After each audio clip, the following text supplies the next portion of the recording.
Good day, I'm Tom Costello in for Hallie on this very solemn Thursday. Tonight, Britain and the world are in mourning for Queen Elizabeth II, the longest-running British monarch who really died this morning at the age of 96 this afternoon in the UK after more than 70 years on the throne. Her reign spanned wars, a global pandemic, 14 U.S. presidents, heartbreak, family scandals, triumph, and more. Her eldest son, Charles, has now assumed his role as king.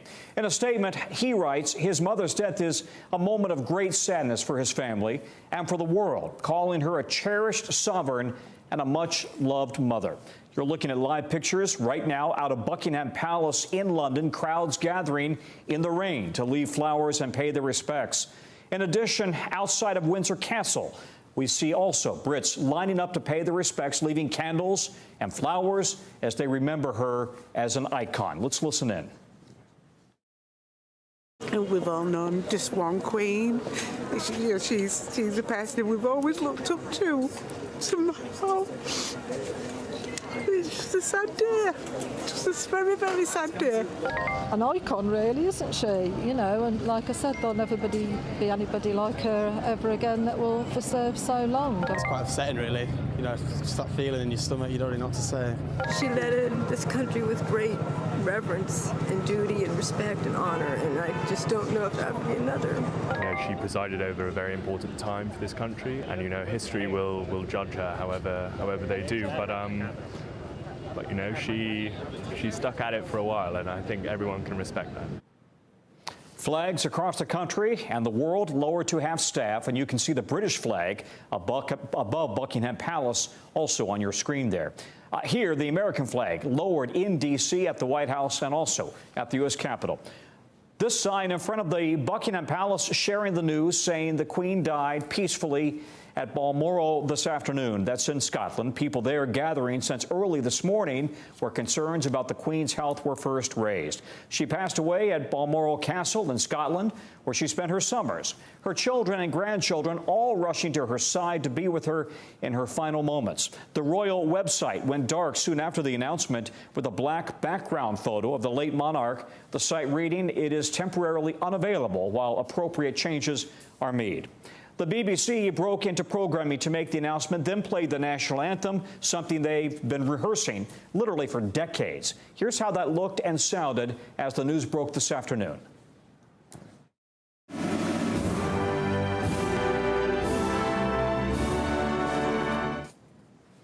Here's what we know so far. Britain is in a period of official national mourning until the Queen's funeral.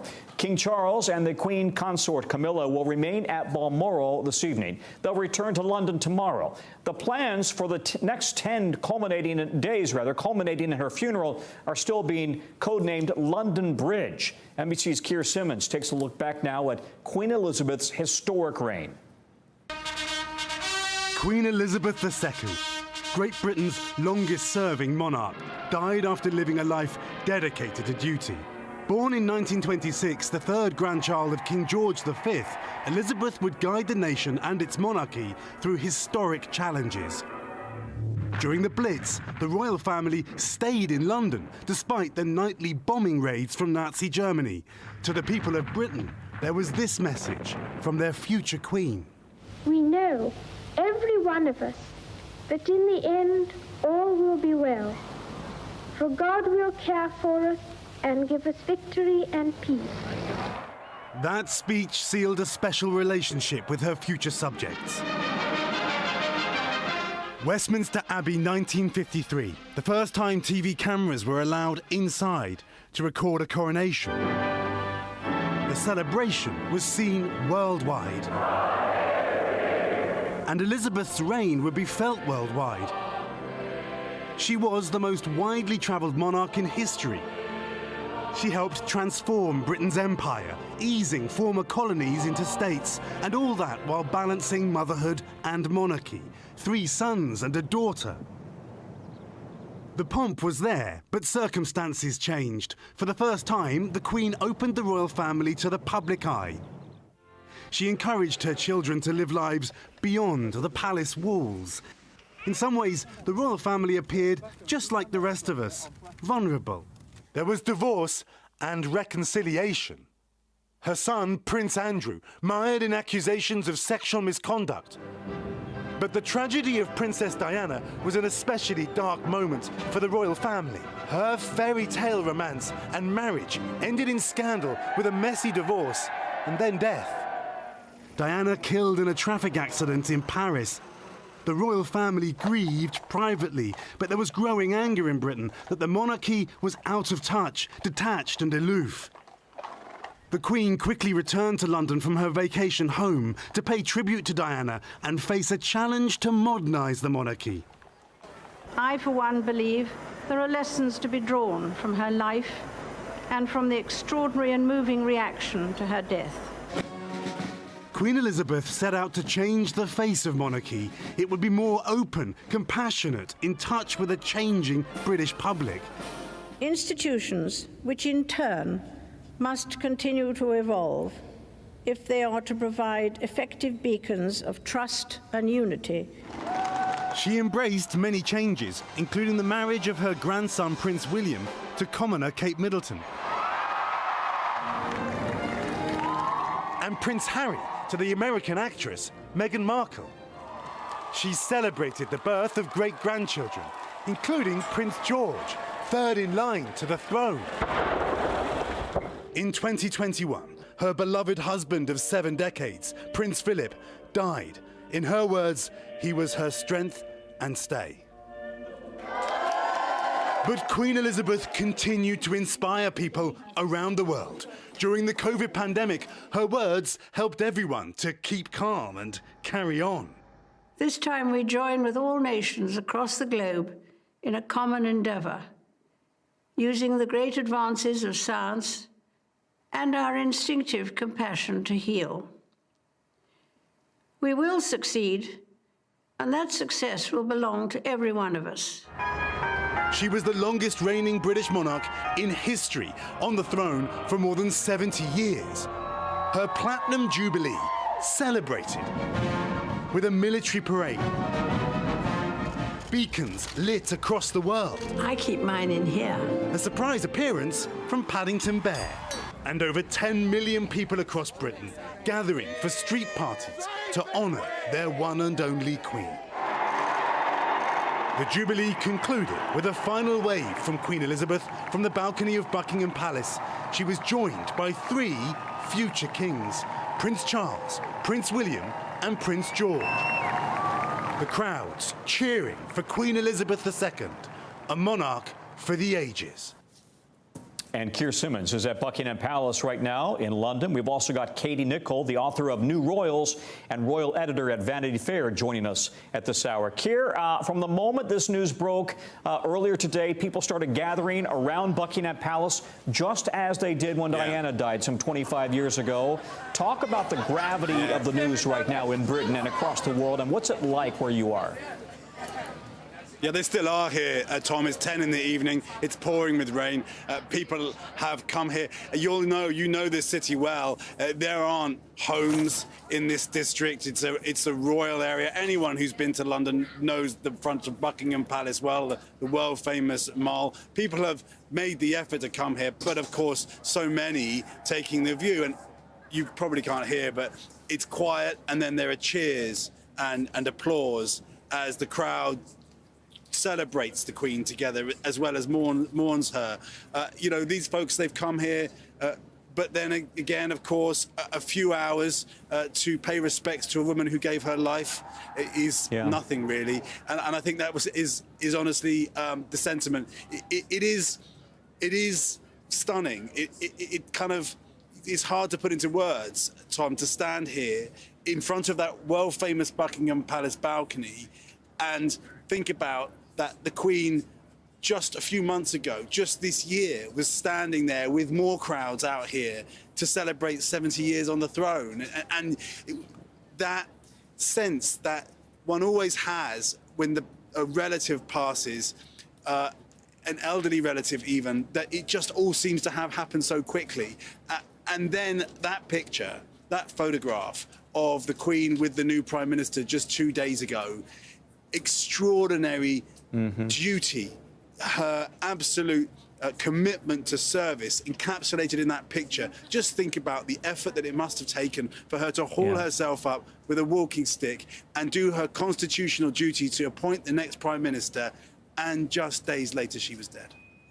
Keir, you're a good friend, and I'm wondering tonight, does it feel like you've lost a mother or a grandmother? Because, of course, she's the only royal, the only queen you've ever known. Yeah, it does. I definitely, well, look, this is history happening, so there's that aspect, and it feels kind of momentous, I suppose you could say, in that way. It's also a little kind of disconcerting. There's a certain sense, I think, of insecurity because, as you rightly say, she's always been the Queen.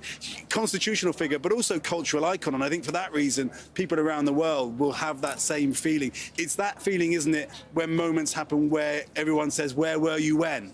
Where were you when the Queen died? Will be something that people will talk about. But also, I think for many people, the royal family and the Queen in particular, you kind of know, you kind of time your life with her public life, when she had her children, when she had her annus horribilis. What was I doing then? So for her to not be here anymore, she was such a rock, but also such a kind of a figure that was always present. I think it will be hard for people to get their heads around. This is a moment, Tom, in history when we say, and you've read it in history books, when we say the Queen is dead, long live the King. But it's difficult to get it's difficult to kind of to think about it, to really come to terms with right now. Yeah, just universally loved. So what happens now, Keir? What are the plans for the funeral? Can you talk us through how this plays out over the next week, 10 days or so? She died in Scotland, and there were different plans for where she might die. All of this has been thought about, obviously. She's not just a private mother and grandmother and great-grandmother. She's also obviously such an important public figure. So her body will be moved to another place in Scotland, then it will be brought by train here to London. She will lie in state here in London. And I don't know if folks remember, if you remember, Tom, but back when the Queen Mother died, there were lines, hours and hours people waited to just spend a few moments with the Queen Mother personally. Well, we're going to see that again, and I think we're going to see that. I think we're going to see a far more magnified version of that. I think we'll see lines. We call them queues here, of course. We're going to see queues of people who are very likely are going to have flown in from around the world. And then there's going to be the state funeral at Westminster Abbey, where, again, dignitaries from around the world will be there and will want to be there because of the role that the Queen played for so many around the world, including so many presidents. The opportunity to talk to a head of state who began with Winston Churchill and then to actually be able to have a conversation with her as a president or a prime minister that you knew would never be leaked, would never appear in a newspaper. That's something we've lost. You know, I was there when I was based there when Princess Diana died, and I remember walking down to Buckingham Palace or down to St. James Palace, and the aroma of the flowers, you could smell them for blocks. So many people had left flowers and have congregated, and it looks like that exact same scenario is playing out right now. Yeah, Tom, you know, something similar. I will see how it plays out. There was a shock and the terrible grief and the anger after Princess Diana died. You were there. I was a young journalist just starting out, and you know, I remember those flowers. My goodness. Now it may be different. I do think there'll be questioning about the monarchy. I think there'll be questioning about King Charles. Imagine the weight on his shoulders right now. And there's another thing happening right now, Tom, which I think is worth reflecting on, and that is what we've seen, and everybody who's lost a loved one will relate to this. We've seen her family rushing to be by her side today, her children, Prince William driving the car with two of his uncles and his aunt, just trying to get there so they could be with her, and then Harry arriving on his own. Prince William and Prince Harry are now at Balmoral together, the place where the Queen consoled them after the death of Diana. It's the place where, and this is one of the reasons why they were so close to her, it's the place where they had private moments after their mom died. And we know about all of the troubles that have emerged between them in recent years. We don't want to know what's happening behind closed doors, because even royals deserve some private time. But you can imagine the way that these things do, it having an impact on the dynamics in the family and the kinds of conversations that might be happening. But how must they be feeling in that place where they were with the Queen after they lost their mom, now there after they've lost their grandmother? Keir, we're always fortunate to have you there. Thank you for your great reporting and insight. Have a good evening, and thanks so much. You bet. Let's bring in now quickly Katie Nicholl. She's the royal editor at Vanity Fair. And Katie, on her 21st birthday, the Queen publicly committed herself to serve the UK. We want to play some of that sound right now. I declare before you all that my whole life, whether it be long or short, shall be devoted to your service and to the service of our great imperial family to which we all belong. Katie, can you talk a little bit more about that relationship between the Queen and her people? Well, it's very simply a very, very special relationship for the simple fact that she is the only monarch most of us today can remember. She is on our coins, she's on our stamps, she's in our living rooms on Christmas Day, she's led us through a pandemic, she's led us through wars. She is the, she is the sort of golden thread that holds this strange, crazy tapestry that we call life together. And so we feel very acutely her loss and the pain of her loss.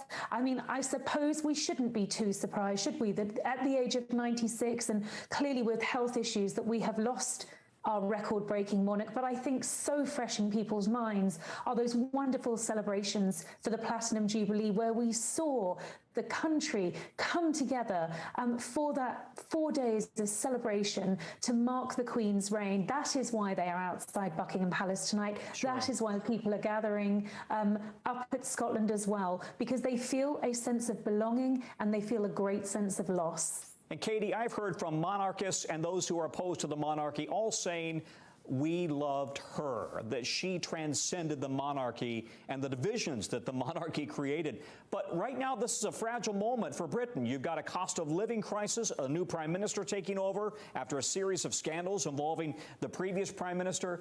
You've got also right now Brexit and that impact on the economy. So talk to us a little bit about how now King Charles will try to navigate those waters. And does he have the support of the public that she had? Well, they are going to be testing times. You're quite right. One of the people I interviewed for my book said to me, woe betide we lose the Queen at this time, because we have Russia at war with Ukraine. We have all the issues that you've just outlined. That said, to answer your question, I actually think that King Charles III, as we now know he is going to be called and styled, I think has the potential to be a very impactful and successful king. His reign, certainly compared to his mother's, will be short, but that's not to say he can't pack a lot into a relatively short reign, and that's exactly what I think he will do. I don't think we're going to see a sustained period between now and Charles's coronation. He is our was our longest serving Prince of Wales. He has had plenty of time to work out exactly what he wants to do. And, as you say, we mourn the loss of our Queen. Long live the King. This is history in the making, but it is also the creation of now a new future, a new monarch. Katie, we saw Prince Harry arriving in Balmoral later this afternoon. He apparently did not make it to the Queen's side before she passed. What more do we know about who was there, who wasn't there, and is there any reading of the tea leaves there, or is that simply not appropriate right now? Well, I don't want to be too speculative, and we haven't had any confirmation, but my understanding is that the Prince of Wales was with the Queen. He and Camilla were in Scotland. They were over at Dumfries House. I don't quite know when they got the call. Clearly, the Queen took a turn for the worse quite suddenly, and the situation spiraled very quickly. So my understanding is that Charles and Camilla were there. They were the first to be there at Balmoral. We don't believe that Prince William, as you pointed out in your report, was seen driving his uncle and the Countess of Wessex to Balmoral necessarily made it in time. These are details that I'm sure will emerge over the coming hours. But we do know that Prince Harry flew alone, that the Duchess of Sussex stayed behind. I think there's a lot to be read into that, and it will be heartbreaking. Make no mistake, for Prince Harry, who at times almost had a maternal figure in the Queen, not to have made it to the Queen in time. I will just tell you quickly, if we have time, that I think there will be a great sense of regret and remorse on Harry's part. He was invited, along with William and Catherine and all of the other grandchildren and great-grandchildren, for a big weekend at Balmoral. The Queen was able to have that. She traditionally hosts it for all her grandchildren and great-grandchildren. The Sussexes were sadly absent, and I think, as Keir was saying, what a night it will be, an emotional night at Balmoral with all the memories that Balmoral holds. But let's hope that this family rift, which has really torn this family apart very publicly, finally can be healed. It's just very sad that it's across a deathbed. And lastly, you kind of addressed this already, but I'm just wondering the British public support for King Charles. How much support does he have right now, coming out, of course, after the Queen's death? I think there is support. I think that Charles is very popular. When you consider the 90s, I don't think anyone could have imagined, not least Queen Consort Camilla, who we now have, but also a Prince of Wales who is popular. I think Charles is enjoying something of a reinvention, and I think people look to him now and think, well, actually, we might have written you off as slightly mad some years ago, but actually you were right on many things. They see a man who is devoted to duty and devoted to monarchy. So as hard as this moment is for Britain, there is a sense of continuity in the next monarch. Katie, thank you. Katie Nichol in London for us. President Biden released a statement this afternoon on the Queen's passing, saying she was a stateswoman of unmatched dignity and constancy who deepened the bedrock alliance between the UK and the US. Adding that during their summit last summer, she charmed us with her wit, moved us with her kindness and generosity, and generously shared with her wisdom. He is going to be making his first public remarks since the Queen's death tonight at a DNC event in Maryland. The flags at the White House lowered to half-staff after the president learned of her death from top advisors earlier this afternoon during a meeting in the Oval Office. President Biden first met the Queen as a senator from Delaware back in 1982, and she hosted Mr. Biden and the First Lady for tea at Windsor Castle last summer during the G7 summit. Joining me now is NBC's Carol Lee. Carol, talk to us about what's going on inside the White House right now and how this loss is being felt there. Yeah, Tom, I think there's a real sense of loss inside the White House tonight. From the moment that we all learned that the Queen was in ill health this morning, that they were monitoring her, the White House said the president was updated on that. He was receiving updates throughout the day, and he was informed that she had passed and then issued a statement. And I'll just read you the beginning of his statement, which was that Her Majesty Queen Elizabeth II was more than a monarch. She defined an era. And so that gives you a sense of how President Biden viewed Queen Elizabeth in the sense that she is somebody who her knowledge and experience on the world stage is just unmatched. Everything that she had seen in her life, and that's something that he had a lot of reverence for and respected. And, you know, she is somebody who was seen as someone who was welcomed by both Republican and Democratic presidents over the past 70 years. And so she stands alone in that sense, too. She's really the fixture and the bedrock of the U.S.-UK relations for so many years. And so for President Biden, who's been around Washington for quite some time and who, as you said, first met her in 1982, this is very significant. And we're hearing also from all the living former commanders-in-chief, Presidents Trump, Obama, Clinton, Bush, and Carter. All of them have been sharing how the Queen impacted their presidencies as well.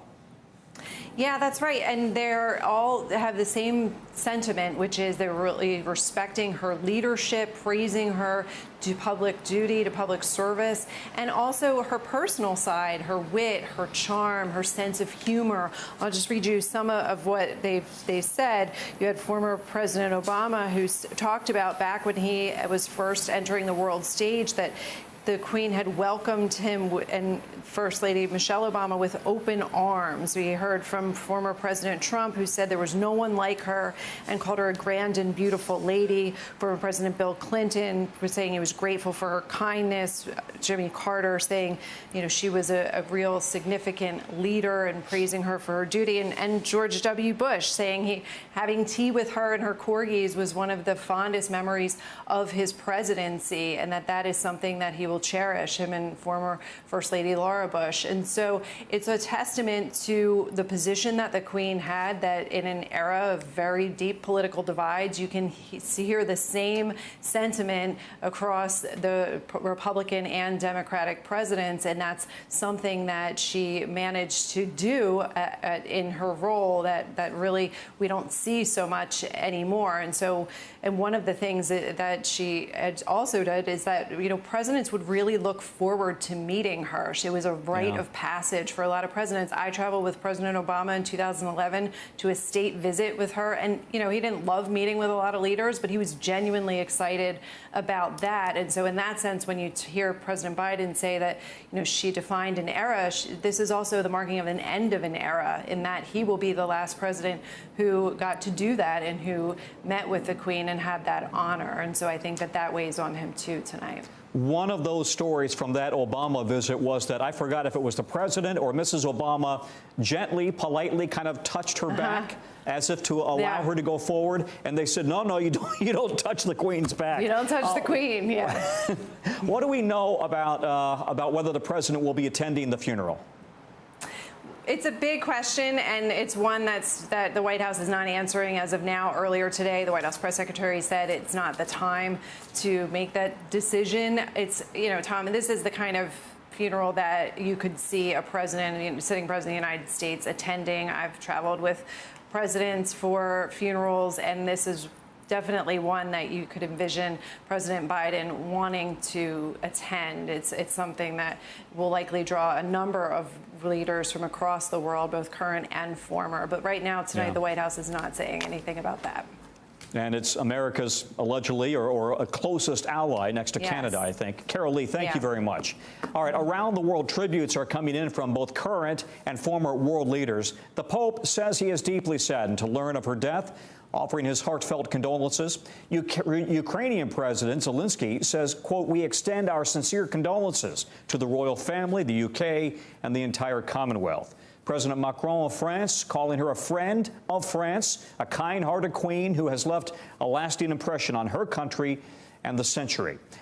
These are the images also from outside the British Embassy in D.C. Flags have been lowered to half-staff, people there laying flowers around the Union Jack. And we've heard from the former Prime Minister of the UK, Boris Johnson. He's saying that this is our country's saddest day because she had a unique and simple power to make us happy. And this is why we loved her and very much. Flags at the U.S. Capitol are flying at half-staff, as we mentioned, in honor of the Queen. House Speaker Nancy Pelosi ordered the flags lowered minutes after Buckingham Palace announced her death. Speaker Pelosi saying in a statement, Queen Elizabeth embodied the highest spirit of civic duty, earning the reverence of her people and the respect of the world under history's brightest spotlight. Queen Elizabeth offered a masterclass in grace and strength, power and poise. Her extraordinary life and leadership will continue to inspire young women and girls in public service now and for generations to come. NBC senior national politics reporter Jonathan Allen joins us now. Jonathan, what else are we hearing from lawmakers on Capitol Hill? Well, Tom, just like the current president and the former presidents that Carol Lee reported on a moment ago, lawmakers on Capitol Hill from the House to the Senate, Republicans and Democrats alike, have been unified today in expressing their sorrow over the passing of Queen Elizabeth II and, of course, praising her for her leadership.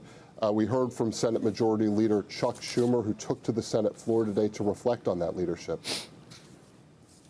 And in times of hardship, she was both strong and comforting. In times of joy, she was gracious and dignified. She was a rock, the living embodiment of the virtues that lie at the core of the nation she so proudly led. I dare say we will never see a leader quite like her for as long as we live.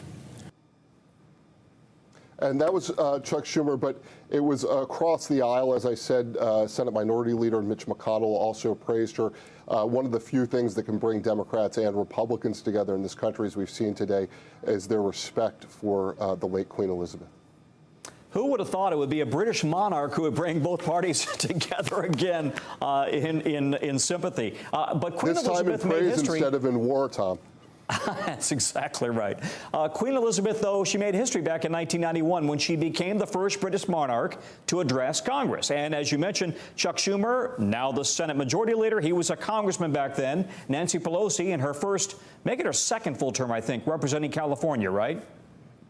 That's right. Take us back 30 years to Queen Elizabeth with this momentous speech on the House floor. And it's amazing what she said back then and a little bit how prescient it was. Of course, we're in the time of the Persian Gulf War at that moment, and the United States and Britain were acting in concert there. And she said the best progress is made when Europeans and Americans act together. And she warned against continental isolation. So she was somebody who really believed in the stability that was brought by the American-UK relationship over time. Of course, that was forged in the first two world wars before she took the throne, and was strengthened in the stability of international relations led by the United States and the United Kingdom, including through the formation and ultimately the growth of the NATO alliance. Yeah, Jonathan Allen, thank you very much. Great context. The Queen's impact has been felt here in the United States for decades. She met with 13 of the last 14 presidents, helping strengthen ties between the two nations. First, Harry Truman back in 1951. Truman telling the Queen and her husband, Prince Philip, that never before had they had such a wonderful young couple capture the hearts of everyone. 10 years later, hosting JFK and his wife, Jacqueline Kennedy, for a dinner at Buckingham Palace, 1961. And even more recently, U.S. presidents like George W. Bush, Barack Obama, and Donald Trump. Here's Kristen Welker with a look back. She's danced with presidents, ridden with them, celebrated with commander-in-chiefs, mourned, and of course shared plenty of meals. Queen Elizabeth, in fact, meeting every single serving American president except Lyndon Johnson since 1951. Harry Truman was her first presidential meeting as a 25-year-old princess representing her father, the king, during a U.S. visit. She came back in 1957, now as Queen. I also want to say how much I appreciate the warmth and friendliness of your reception. Receiving an all-American welcome, a state dinner hosted by President Eisenhower, and a ticker tape parade in New York. Queen Elizabeth always appearing eager to take part in American traditions and charming the public along the way, watching a baseball game with the first President Bush. Oh, I think it's great. So we see her because, I mean, she came all the way from England and it's great. It's wonderful. Meet the great lady of the world. And attending the Kentucky Derby during the second Bush presidency. She's a great race fan, so it's exciting. Chances are if we see her, we're just going to go. We've glimpsed other memorable moments, that famous dance with President Ford at the White House. A standing ovation when she became the first British monarch to address Congress.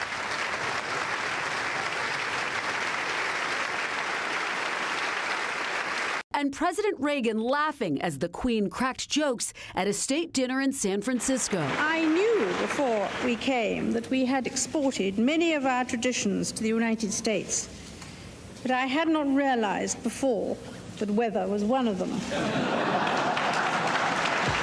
She got along well with Reagan. The two went riding together, these photos becoming iconic. And while the Queen last visited the U.S. in 2007, like millions of American tourists, presidents are always ready to stop by the palace when in the U.K. I'm confident that our common values and shared interests will continue to unite us. It may seem like an unlikely connection, given this country's decision to sever ties with the crown. But as Queen Elizabeth said herself during America's 200th birthday, "Your Declaration of Independence broke that link, but it did not for long break our friendship." a special relationship that only grew stronger during her 70-year reign. Kristen Welker, NBC News, the White House.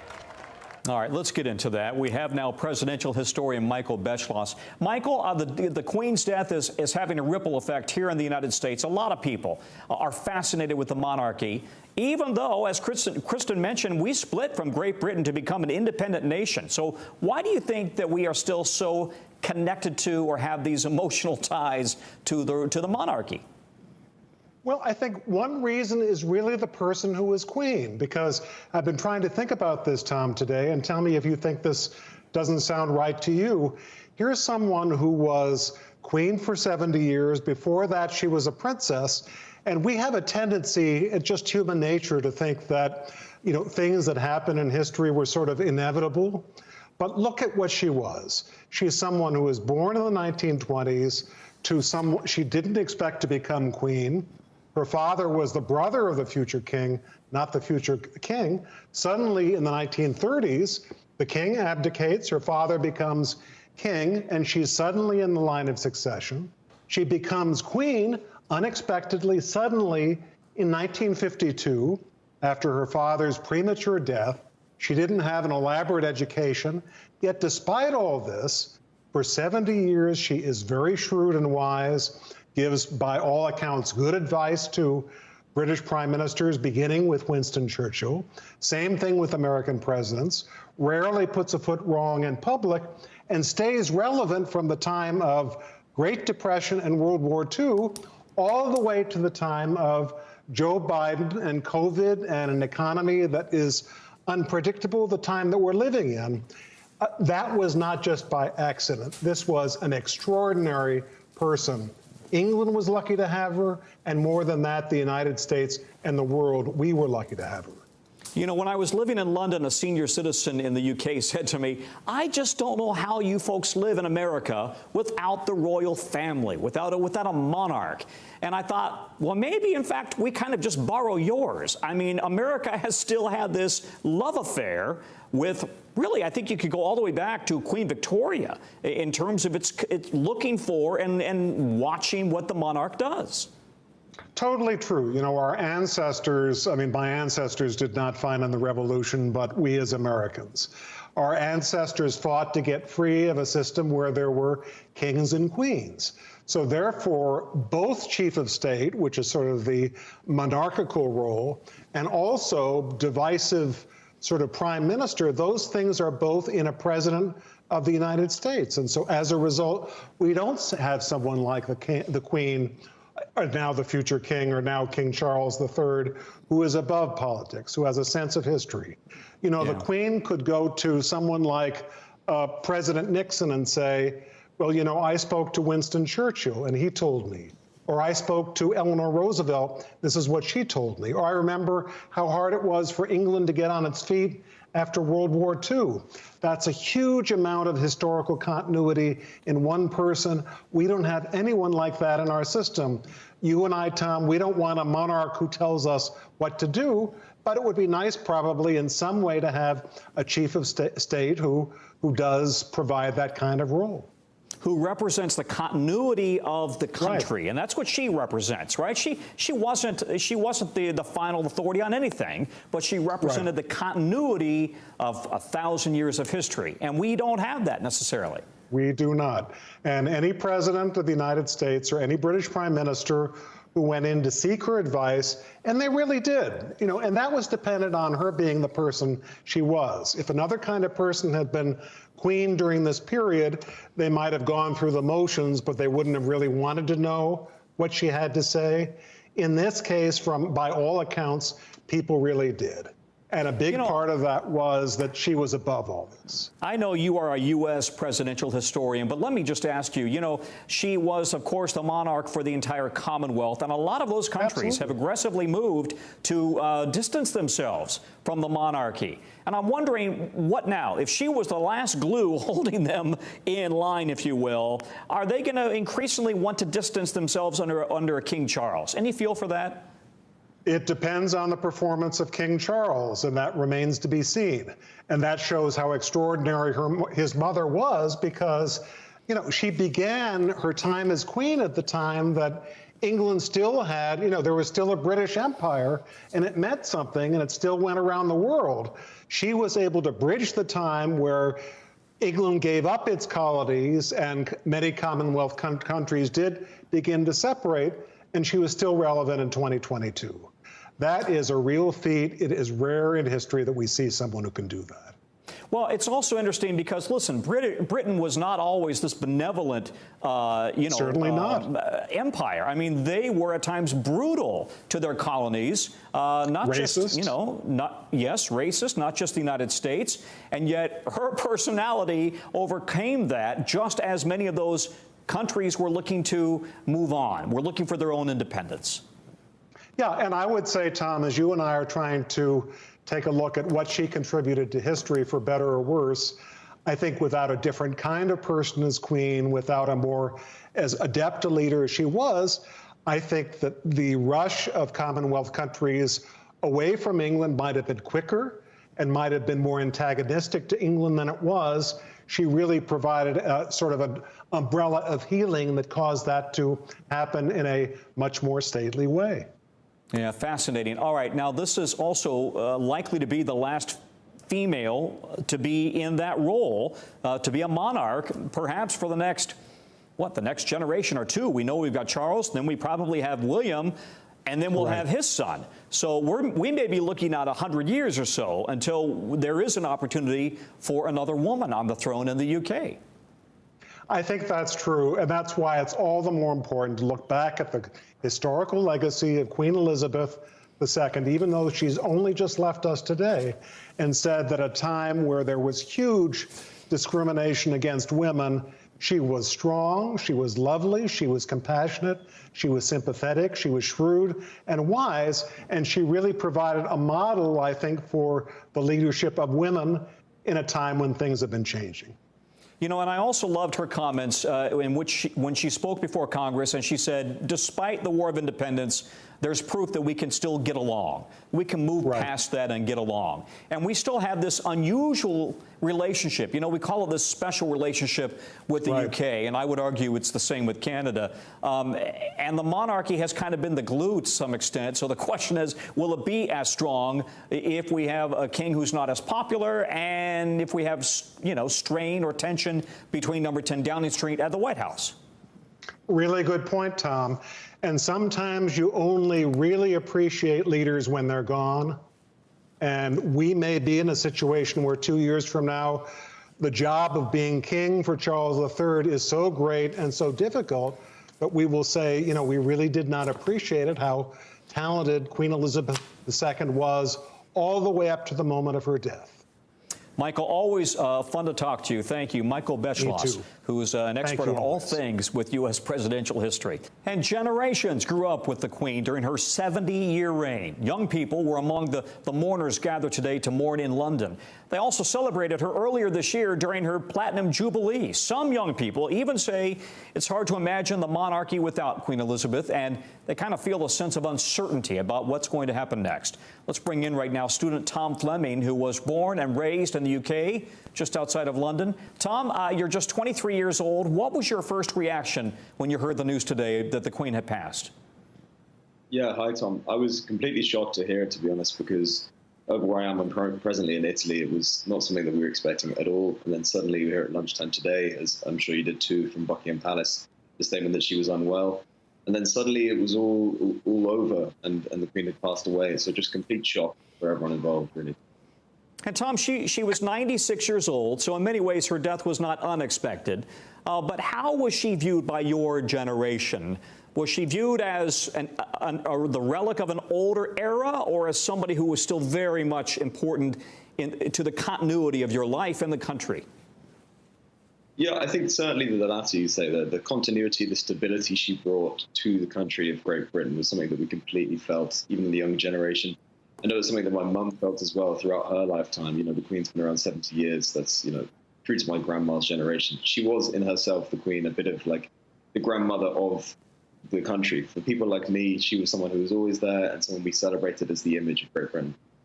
Well, in fact, you just anticipated my next question. Does it feel like tonight, does it feel like you lost your grandmother? In many ways, yes. She was someone we all loved very dearly, and it's someone that I don't think it will be very easy to replace. So, yeah, a grandma figure, certainly. And how will your generation, do you think of the monarchy now that she's gone? Does no longer Prince, does King Charles, does he kind of have the same, does he garner the same kind of feelings with your generation as the Queen did, or not so much? Well, that's hard to tell because we've had the Queen our whole lifetimes and Charles has always been the Prince. It's very difficult for us to sort of see what King Charles is going to be. I think certainly in these months to come, we'll celebrate him and be there for him in his time of need. And in the years to come, hopefully he proves himself to be the figure that we loved, just as we did love the Queen too. Does it still feel, Tom, like your country needs the monarchy, that it's an essential part of being British? Well, that's a bit of a contentious issue. I think a lot of people would be very pro-monarch and they celebrate, you see the people there at Buckingham Palace today, very, very proud that the Queen was one of our people and was our leader. But on the other side, there are many people who are still debating whether we need the monarchy or whether it should just be this symbolic issue. There's a lot of issues, obviously, what the institution of the monarchy has been in the past. But I think people still celebrate the fact that it's a symbol of Great Britain more than anything else. So the royal family is, in fact, such an obvious sign, an obvious flashing signal about what Britain stands for, right? That's why people go and visit the UK. They want to go to Buckingham Palace. They want to go to the castle at Windsor. They want to kind of see what all of the hubbub is about. Completely. And I mean, that's, yeah, as you say, I live very close to Windsor and there's always people coming and going. And I think even tonight, people laying flowers at Buckingham Palace too. And that was completely what the Queen was as a person. She was someone who was so loved, not just by us Brits, but people all over the globe. And I think that it's going to be sad for very many people across the world tonight. So, Tom, let me ask you about your mom's perspective of the royal family, the monarchy right now, versus your perspective. Are you in lockstep or do you have different views? I think my mum has always been someone who's very, very much loved the royal family. She's really grown up with them. She's seen Queen Elizabeth grow into this role that she became. Whereas for someone like me and for someone like some of my friends, the Queen has just been someone that we've sort of taken for granted as always being there. We never could foresee her dying. We can never see a day like today. And we certainly don't know what's to come. So I think for me, it's a much more sort of taken for granted token thing. Whereas for someone of my mum's generation, she was such a figure of stability in the country that this would be as much more of a shock and much more uncertainty than for someone like me, where it's perhaps not so sudden and not so dramatic because we don't know what the instability side might look like. Yeah. Tom, thank you. Tom Fleming, who is joining us very late at night in Italy to give us his thoughts. Thank you, Tom. Of course, impressions of the royal family vary across generations, as Tom suggested, and really across nations. Britons have very different feelings about the royal family than most Americans do. David Dunn is professor of political science and international studies at the University of Birmingham in the United Kingdom. He joins me now. David, it's late there. Thank you for staying up. What's your take on this? How do feelings about the royal family and the Queen differ between the UK and the U.S., and are you surprised that American television networks have gone wall-to-wall coverage on the Queen's death today? Well, we're always amused by the way in which Americans are fascinated by the royal family and how much they get things wrong when they talk about them, and how their attitudes are very much influenced by the TV role, things like the Crown and the like, rather than the reality. But in the UK, I think that the monarchy is viewed very much as the guiding aspect of continuity. In America, you have the Constitution when it's obeyed, and in the UK, we have the constitutional monarchy. And for the last 70 years, that's been personified by Queen Elizabeth. Now, of course, with her passing, there will be a period of instability, because part of her charm, part of her appeal was the fact that she was this constant pressure but evolving role within British politics. And now, of course, we're moving to a new generation in the form of King Charles III. Well, and there were opinion polls over the last 20 years or so suggesting that Brits didn't think that highly of Charles, especially after divorcing Diana and then Diana's death. How is he viewed today? Does he have more support than he did right after Diana's death? Absolutely. 20 years ago, he was very unpopular because his affair with his now Queen consort was seen as part of the reason why he ended up divorcing Diana, and Diana was much loved in public opinion. That opinion has changed over time, but still opinion polls show that Charles is much less popular than the Queen who has passed. So it will be a challenge for him to actually build that relationship, build that trust, and build that respect because he is not as popular. Indeed, opinion polls show that his son, Prince William, is more popular than he would be. Some would advocate that the monarchy should skip a generation and go straight to William. But of course, that's not how monarchies work. The way monarchies work is that the next in line becomes immediately the head of state, and that's what's happened today with King Charles. And of course, he has waited his whole life for this moment, not one that he wanted, but he's been preparing for this. He's not about to step aside for William to come in. Absolutely. This is the longest apprenticeship in history. He has been the heir in waiting for 72 years. He has studied and prepared. And actually, over the last 2 years, when the Queen has been frail, he has been stepping into that role. He was there for the state opening of Parliament.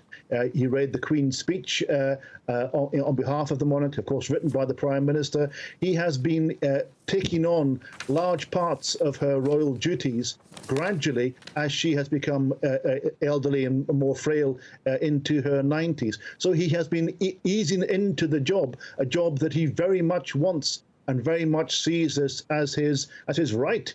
And he is not about to be stepping aside in favour of his son, nor would he wish to pass that particular burden to his son at the age of 40. William has lots of other things to do, and Charles will now have his go, as is the constitutional process. And I don't have much time, David, but let me just ask you this. Is there a surge of patriotism tonight that will help him as he steps into this role? I think there is. I think that there is shock, there is sadness, there is recognition of the role that Queen Elizabeth played, and there is, I think, a willingness to actually give Charles a go, if you like. There's much instability in the UK. We've had 4 prime ministers in 6 years. Brexit is still a major cleavage in the country, and of course the Scots and the parts of Northern Ireland are making noises about separation, and therefore the monarchy represents continuity in that. David, thank you. Professor David Dunn from the UK. And with the Queen's passing today, we now want to take a look back at her life with her husband and life partner, Prince Philip.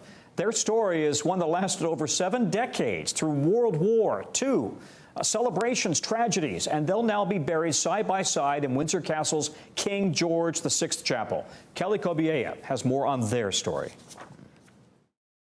A queen and her prince, side by side for 7 decades, through a lifetime of royal celebrations and scandals, weddings and funerals. He has quite simply been my strength and stay all these years. Their early story was a real-life fairy tale. Elizabeth, still a princess, first saw Philip, a handsome naval officer, when she was just 13. Princess Elizabeth saw this 18-year-old, 6-foot-tall, incredibly handsome. He was nicknamed the Viking, and she fell desperately head over heels in love with him at first sight. The schoolgirl crush blossomed into an old-fashioned romance.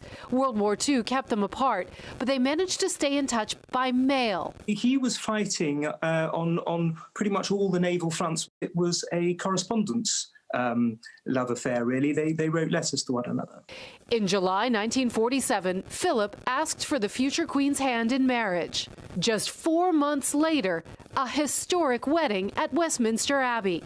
A celebration for a country still recovering from the trauma of war.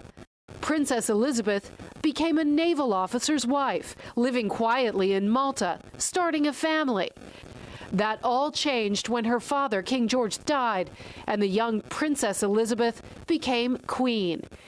At the coronation, Prince Philip swore his allegiance, saying he would be her liege man of life and limb, giving up his brilliant naval career to serve his queen. It wasn't a division of labour that was traditional to somebody of Philip's upbringing. He was always quite the alpha male, so having to take a step back and follow his wife as she became head of state was a big adjustment for him.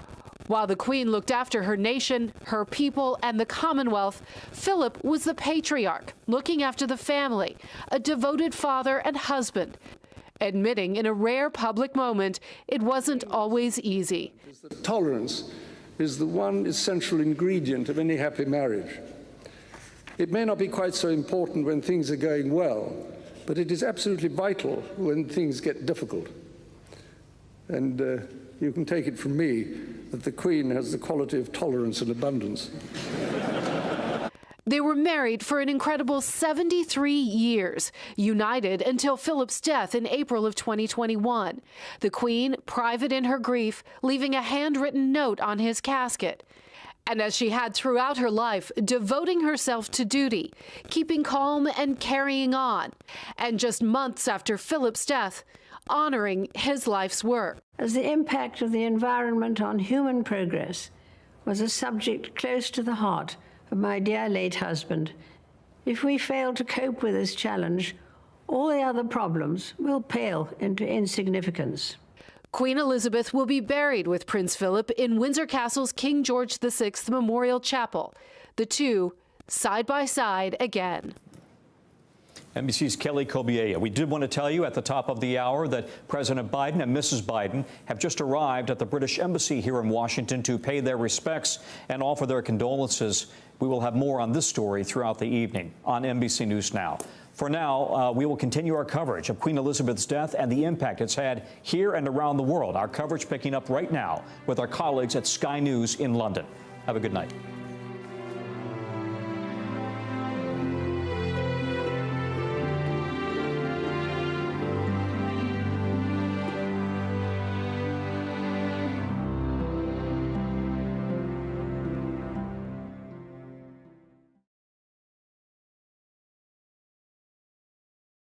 Thanks for watching our YouTube channel. Follow today's top stories and breaking news by downloading the NBC News app.